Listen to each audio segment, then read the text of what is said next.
गुरुर्ब्रह्मा गुरुर्विष्णु गुरुर्देव महेश्वरः गुरुर्साक्षात् परं ब्रह्म तस्मै श्री गुरुवे नमः।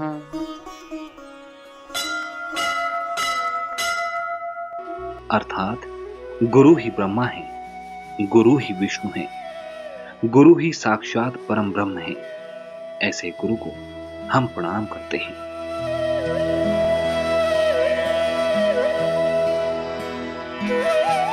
सत्य को पाने की खोज में निकले लोगों का मंजिल तक पहुंचना बिना गुरु के आशीर्वाद के संभव नहीं है।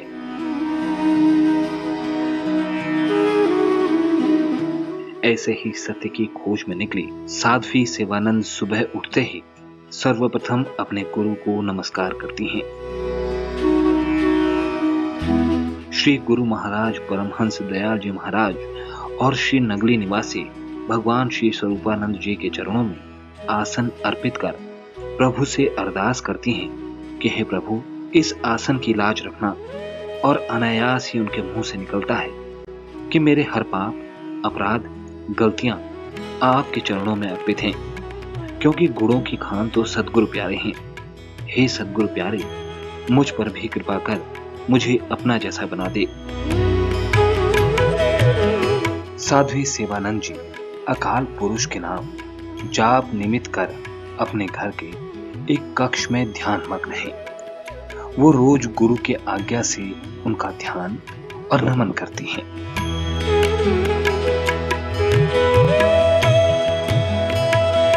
इस ध्यान मग्न में संसार और सत्य से जुड़े कई तरह के विचार हिचकोले देते हैं। ऐसा ही एक विचार मन में ध्यान के वक्त कौंधा कि अक्सर पढ़े लिखे लोगों के बीच मान्यता है कि कर्म ही प्रधान है। कर्म करो, कर्म करने से ही ईश्वर खुश होता है। आज विश्व में कई विकसित देशों जैसे अमेरिका, इंग्लैंड, कनाडा आदि देशों में कर्म ही प्रधान है। वहां किसी चीज की कोई कमी नहीं, हर सुख सुविधा वहां मौजूद है। लेकिन बावजूद इसके भी वहां ज्यादातर लोग डिप्रेशन के मरीज हैं। मानसिक शांति की खोज में लोग लगे हुए हैं। आखिर ऐसा क्यों है? आज ज्यादातर लोग अपने जीवन में भोग विलासिता का जीवन जीते हैं और इन सब चीजों के बाद मानसिक शांति की खोज में लोग लगे हुए हैं। आखिर ऐसा क्या है, क्यों है? आराम का सामान मौजूद होते हुए भी इंसान डिप्रेशन का शिकार इसलिए बन रहे हैं क्योंकि उन्होंने भौतिक सुख को ही अपना सच्चा सुख मान लिया है, क्योंकि उन्हें अपने सोर्स ऑफ ओरिजिन को भूल गए हैं। और अपने ओरिजिन से मिलने के लिए हमेशा जो मन के भीतर जो सूक्ष्म स्वरूप है, जिसे हम आत्मा कहते हैं, वो तड़पती है और उसे शांति नहीं मिलती। जब वो अशांत होती है तो शारीरिक रूप से जितने भी हम सुख संपदा इकट्ठा करें, कुछ भी करें, लेकिन ये सामान हमें उस सूक्ष्म स्वरूप को आराम नहीं पहुंचाते, शांति नहीं पहुंचाते। आखिर क्या कारण है इसके पीछे? इतना पैसा, इतनी सहूलियत, इतनी विलासिता, ऐशो आराम, लेकिन इंसानी रिश्ते बनाने में फिर भी कमी। आखिर ऐसा क्यों है?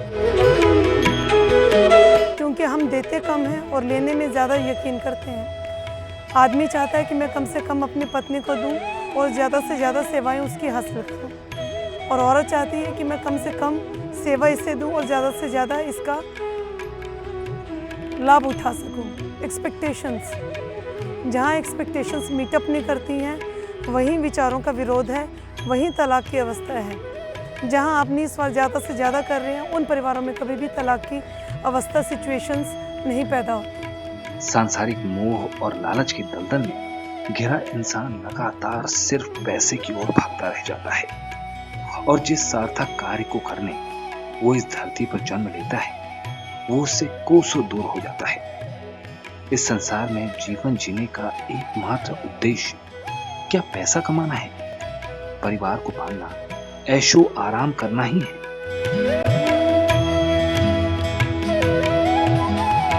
क्या उस परम शक्ति, परम ईश्वर की तरफ हमारा कोई दायित्व नहीं? यही सोचने वाली बात है।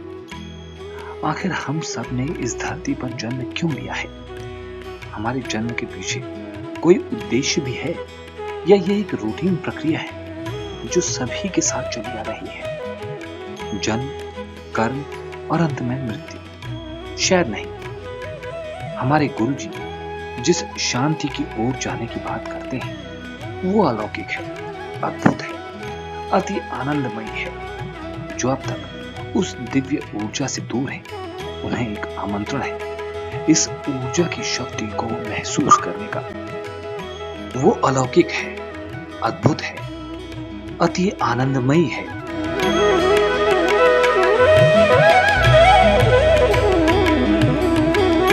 जो अब तक उस दिव्य ऊर्जा से दूर हैं, उन्हें एक आमंत्रण है इस ऊर्जा की शक्ति को महसूस करने का।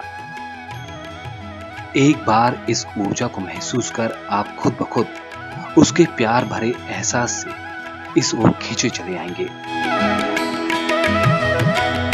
आओ आगे बढ़ो, इस मानव जीवन में समाज के लिए, दीन दुखियों के लिए कुछ करें। आज हमारे समाज में कई ऐसे बच्चे हैं जिनका इस दुनिया में कोई नहीं, उनकी जरूरतों को पूरा करने वाला कोई नहीं, उनके लिए खिलौने लाने वाला कोई नहीं, उनकी देखभाल करने वाला कोई नहीं। ऐसे ही बच्चों को समाज में एक दर्जा दिलाने, उनको भी समाज में सम्मान से जीने का हक दिलाने के लिए साध्वी सेवानंद जी जल्द ही एक आश्रम खोलकर ऐसे ही अनाथ बच्चों को छत देने जा रही हैं।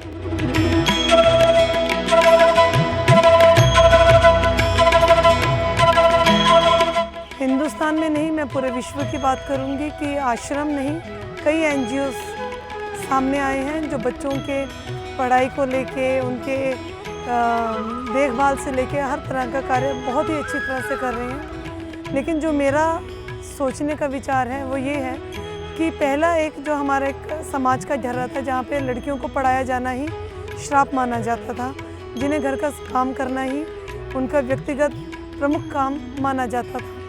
लेकिन आज का देश काल वातावरण के हिसाब से धारणाएं बदल चुकी हैं। बच्चियां भी, उनको पूरा अधिकार है कि वो बराबर समाज में मेन स्ट्रीम में आके कंधे से कंधा मिला के पुरुषों के काम कर सकें। लेकिन इस मेन स्ट्रीम में आने तक के बच्चे 80% देहात में रहते हैं। ये हम जानते हैं, जहाँ की मौलिक सुख सुविधाएं बच्चों को प्राप्त नहीं होती हैं। मेरा ये मानना है कि 6ठी से 12वीं तक की जो प्राइमरी हमारी एजुकेशन है, 6ठी तक करवाना, वो तो सरकार ने ये मौजूद कर दी है। हर बच्चे के लिए 6ठी क्लास तक पास होना ज़रूरी है। लेकिन 6ठी से 12वीं तक के बाद जो स्किल ओरिएंटेड जॉब्स जो बच्चों को मिले, वो चीज़ें अभी हमारे समाज में नहीं है। जो बच्चों को एक पढ़ाई तो करवाते हैं, लेकिन उन्हें जीवन में अपने कमाने का ढंग नहीं वो चीज़ें सिखाते। बाबर ने आक्रमण किया, ये बच्चे की नॉलेज बढ़ाता है, लेकिन ये उसकी नॉलेज उसके कमाने का ज़रिया नहीं बनती। मेरा ये मानना है कि 6ठी से 12वीं तक के बच्चों को 3 या 4 कैटेगरीज के अंदर डिवाइड किया जाए। पहले कैटेगरी में एवरेज बच्चे हैं जिनका काम है सिर्फ पढ़ना और उसके बाद में ओवर हो जाना। लेकिन उसके बाद में कुछ बच्चे आ जाते हैं कि जो बिलो अबव एवरेज है, दैट इज़ गुड स्टूडेंट्स, जो कुछ और आगे करना चाहते हैं, जिस तरह के कोर्सेज करना चाहते हैं उनको वो करवाए जाएं। उसके बाद में आ जाते हैं कुछ एक्सेलेंट बच्चे जो एग्ज़ामिनेशंस देना चाहते हैं, जो आईएएस एग्ज़ाम्स के लिए प्रिपरेशन करना चाहते हैं, कॉम्पिटिटिव एग्ज़ाम्स के लिए जाना चाहते हैं, इंजीनियरिंग के लिए जाना चाहते हैं। लेकिन उनके लिए 12वीं के बाद ये चीज़ें मौजूद नहीं हैं। मैं ये चाहती हूँ कि इस तरह से बच्चों के लिए स्कूल्स के बाद उनके लिए कॉलेजेस के लिए निर्माण किया जाए, जहाँ पे इन बच्चों को प्राथमिकता दी जाए, सो दैट ये मेन स्ट्रीम के साथ जुड़े as a officer, as a NCC cadet, as a administrator, as a leader. इस तरह से मैं चाहती हूँ इनको मेन स्ट्रीम के साथ जोड़ा जाए। जिस प्रकार से दूसरे बच्चे हैं जो कॉन्वेंट स्कूल से हैं, जो पब्लिक स्कूल से, मेन स्ट्रीम के बच्चे हैं, इन बच्चों के साथ इन्हें ही अपने अंदर ही हीन भावना ना हो कि हम उन बच्चों से अलग हैं। इनको हर तरह की चीज़ें दी जाएं, जिस तरह की इन्हें रूट्स अपने कल्चर की दी जाएं और विंग्स इन्हें टेक्नोलॉजी के दिए जाएं। ये मेरा मानना है। इस तरह से मैं अपने आश्रम को चलाना चाहती हूँ।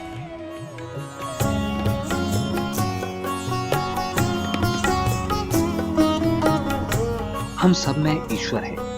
जो मानते हैं वो शायद उस अलौकिक शक्ति की अनुभूति करते हों।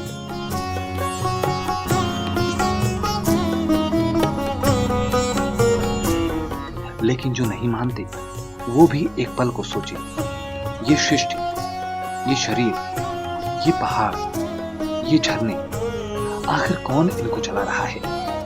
कुछ तो होगा इस सब के पीछे। इंसान ने इतनी तरक्की कर ली, लेकिन क्या वो शरीर को बना पाने में सक्षम हुआ?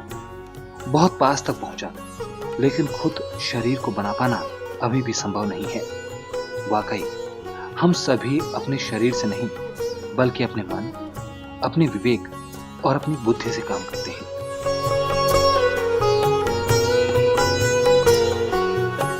वो विवेक कहां से आता है? वो आत्मा जो शरीर को चलाती है, वो कहां से आती है? अगर हमारी बुद्धि सदैव परमात्मा के चिंतन में मगन रहे, तो स्वभावतः हमारी इंद्रियां भी उनकी सेवा में लगी रहती हैं।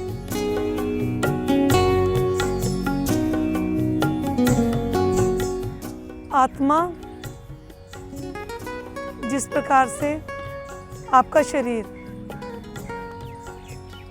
इसके अंदर कोई चीज़ ऐसी है जो इसको चला रही है। जिस प्रकार से एक गाड़ी को ड्राइवर चलाता है, उसके बिना गाड़ी नहीं चल सकती।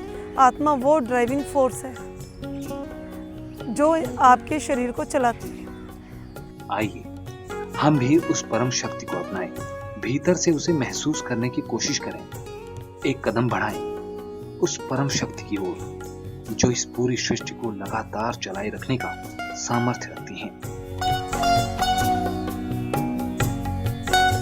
आओ हम सब मिलकर मानव समाज, इस जीवन और उस परम शक्ति का कर्ज चुकाएं। उन लोगों की मदद को हाथ आगे बढ़ाएं जिन्हें यकीनन जरूरत है हमारे सहयोग की।